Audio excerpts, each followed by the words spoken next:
Class 7th हम लोग exercise 12 को सॉल्व करेंगे। क्वेश्चन नंबर 1 है, तो केवल ट्रायंगल ही कॉन्ग्रुएंट नहीं होते हैं। Congruent means equal shape and size. यहाँ two line segment are congruent if they have same length होगा,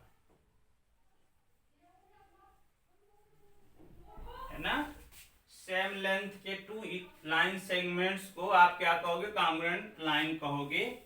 अमंग टू कॉन्ग्रुएंट एंगल्स, अगर दो एंगल कॉन्ग्रुएंट है, congruent means equal angle, equal shape, equal size, तो one has measure of 65, the measure of the angle is also 65 degree.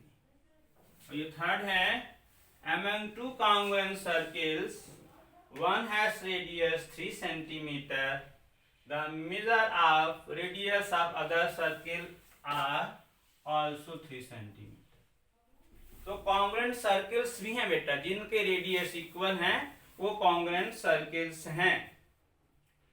अभी हम बहुत आपको question number 2 बहुत इंपॉर्टेंट है, ध्यान से देखिए क्वेश्चन नंबर 2। और इसका इंपॉर्टेंस इसलिए कि corresponding part by CPCT teachers लेते हैं। तो सीपीसीटी मतलब क्या होता है? Corresponding part of congruent triangles, उस पर बेस्ड है। तो इसको आप लोग बहुत वेरी इंपॉर्टेंट वीडियो में सेकेंड पार्ट बहुत इंपॉर्टेंट है, इसको देखिए। क्वेश्चन नंबर 2 है, if triangle PQR congruent triangle DEF है, DEF है, right the parts of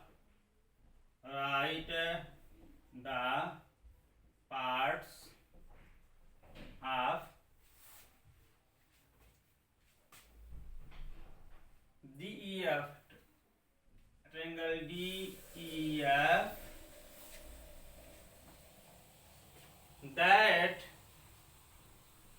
that correspond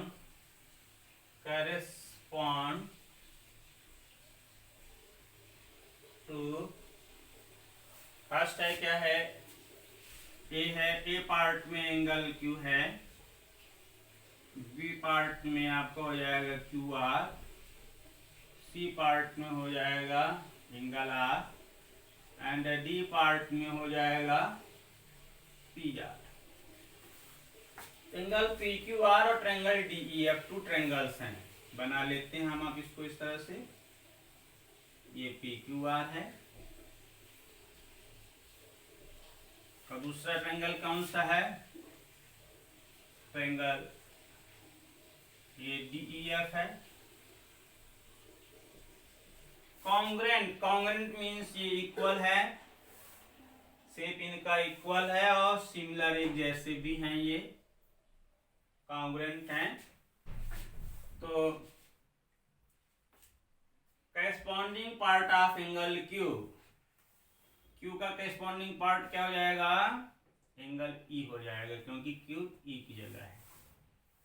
PQR DEF है, Q की जगह D, और QR के करस्पॉन्डिंग EF, और angle R corresponding angle AF, और ये PR के करस्पॉन्डिंग साइड्स क्या हो जाएगा?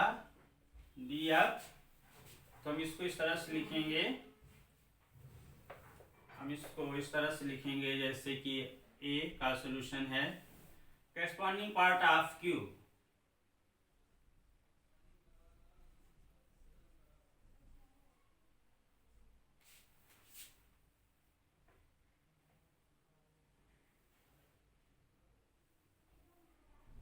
To angle Q equal to क्या हो जाएगा? एंगल E हो जाएगा। एंगल Q E के इक्वल है, करस्पॉन्ड टू एंगल Q। और दूसरा भी है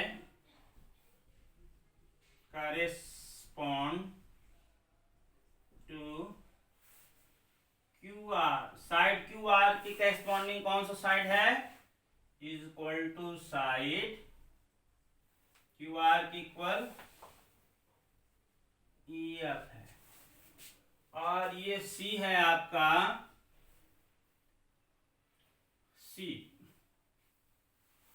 सी में एंगल आर है, तो करेस्पॉन्ड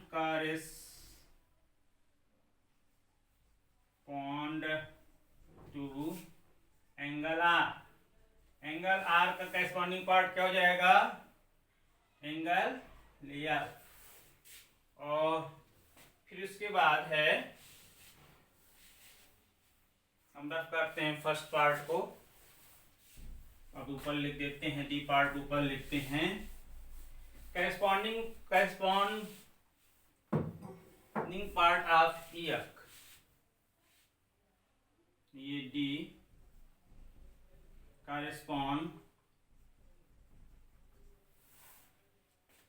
टू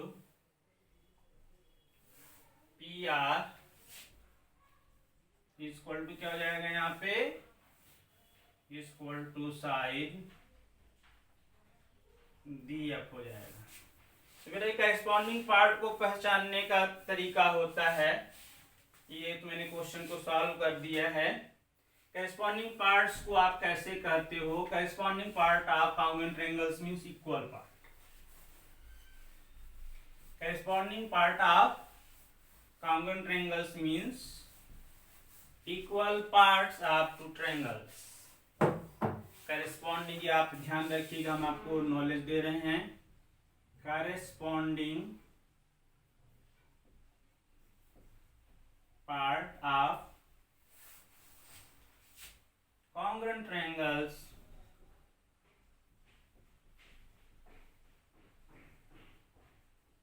means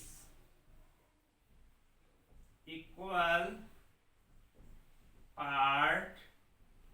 पार्ट है ना, उसी करेस्पॉन्ड करते हैं, इक्वल पार्ट ऑफ ट्रायंगल्स, है ना। Corresponding part of congruent triangles means equal part of triangles. कैसे? आप सब ये देखो, ये दो स्टेटमेंट याद रखना, बार बार पढ़ना। In two congruent triangle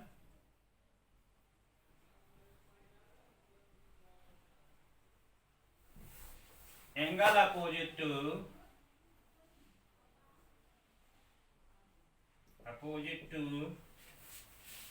equal sides of into congruent triangle angle opposite to equal sides of triangles are equal। इसका मतलब है इक्वल साइड के सामने के एंगल हमेशा इक्वल होंगे कॉन्ग्रुएंट ट्रायंगल में। इक्वल साइड के, दूसरा है इन टू, ये बहुत इंपॉर्टेंट बात मैं आप बता रहा हूं, कॉन्ग्रुएंट ट्रायंगल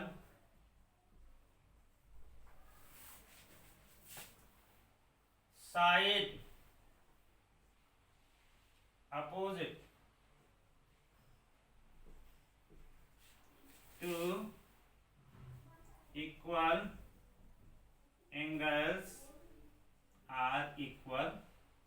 हम इसको फिगर में बेटा देख लेते हैं, इसको इधर देखो, अगर हम फिगर इधर बनाते हैं, ये ट्रायंगल एबीसी है और ये ट्रायंगल क्या है आपका पीक्यूआर है। दोनों कैसे हैं? दोनों आपस में कॉन्ग्रुएंट हैं। फिगर जगह नहीं था तो पहले का मीनिंग ये है एंगल अपोजिट इक्वल साइड्स, ये बीसी इक्वल है, क्यूआर इक्वल है पहले के अनुसार। इक्वल साइड के सामने के एंगल क्या होंगे? इक्वल होंगे। ये इक्वल साइड देख रहे हो, दोनों कॉन्ग्रुएंट ट्रायंगल में इक्वल साइड आप देख रहे हो। इक्वल साइड के सामने के एंगल आपस में इक्वल, तो angle A equal to angle B होगा। पहले का मीनिंग मैंने बता दिया है। अगर इक्वल साइड है, इक्वल साइड अपोजिट का मतलब यहां सामने होगा। ये इक्वल साइड के सामने के एंगल्स आपस में इक्वल होंगे कॉन्ग्रुएंट ट्रायंगल में। और इसी का कन्वर्स है, इसी का दूसरा पार्ट, जो दूसरा रूल मैंने लिखा है, दूसरे रूल के लिए दोनों कॉन्ग्रुएंट ट्रायंगल में अगर एंगल सी आपस में equal, angle C is equal to angle R है, इक्वल एंगल के सामने के साइड भी आपस में इक्वल होंगे। ये स्टेटमेंट बेटा वेरी इंपॉर्टेंट है सभी के लिए, और इसको जानना बहुत जरूरी। बच्चे क्लास 10th में पहुंच जाते हैं, ये सब नहीं जानते हैं, तो हम आपको बता दें, इसको आप बहुत अच्छे से प्रिपेयर करिएगा। ये आपका बहुत इंपॉर्टेंट रूल मैंने बताया है, ध्यान से बार बार वीडियो देखोगे तो आपको 100% क्लियर होगा।